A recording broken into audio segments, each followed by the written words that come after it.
Hola Smart People, kita bertemu lagi dalam acara Lessons and Learn. Semoga Smart People sehat, sukses, bahagia selalu ya. Hari ini saya akan membahas mengenai rasa takut gagal itu normal. Tapi jangan didiami ya. Semoga bermanfaat. Yuk kita simak pembahasannya.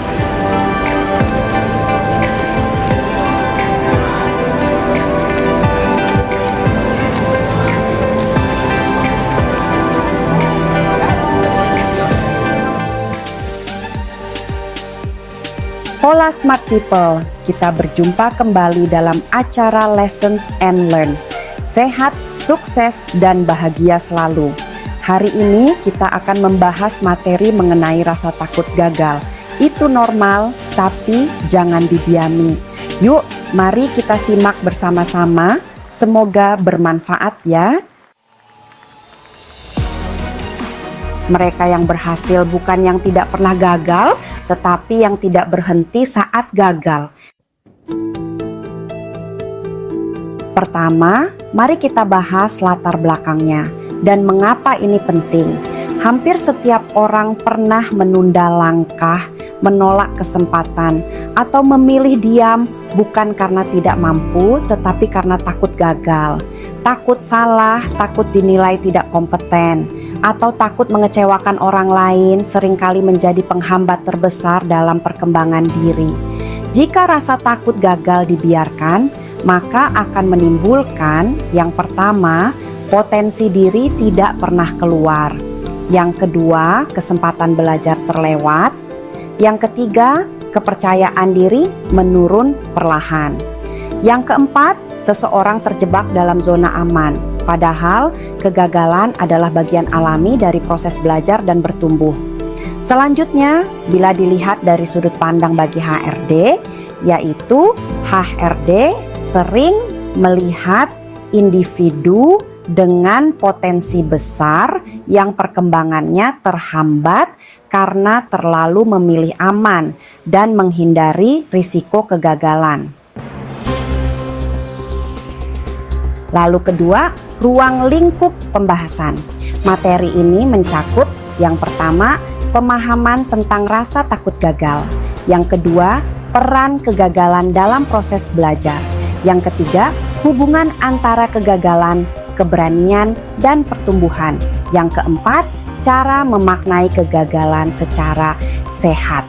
Topik ini relevan untuk siapapun yang sedang bekerja, belajar, atau menghadapi perubahan. Selanjutnya ketiga, kendala yang sering dihadapi.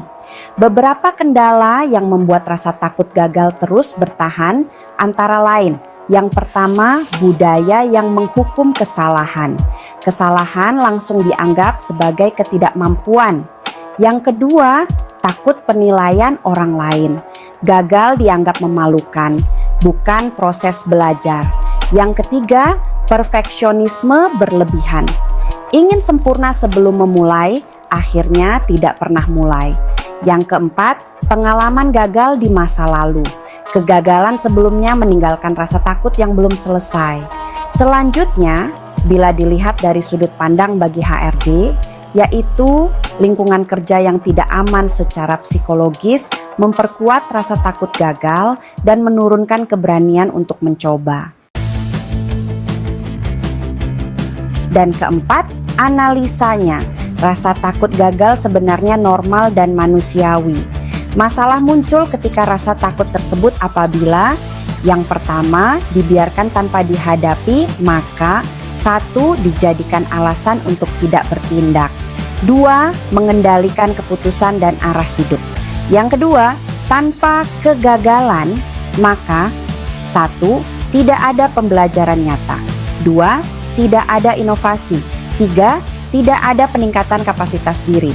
Yang ketiga, sebaliknya, ketika kegagalan dimaknai dengan benar maka 1. Keberanian bertumbuh. 2.